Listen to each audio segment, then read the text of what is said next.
Amazabillabonako udalak Bernart Etxepare Lizeoaren Euskal Herriko lau mapa erosi ditu herriko eraikin publikoetan jartzeko.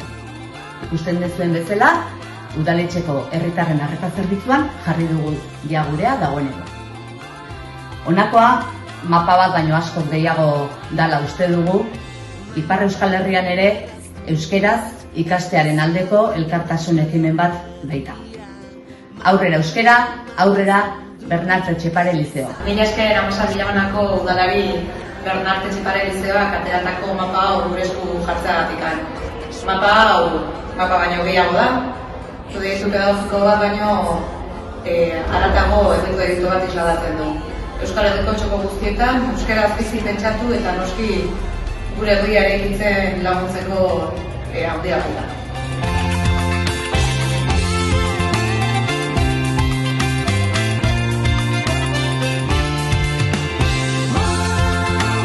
Bilabonako Flemin herri eskolan eta Arniobeko institutuan Bernart Etxeparearen Euskal Herriko mapa ere jaso egin dugu.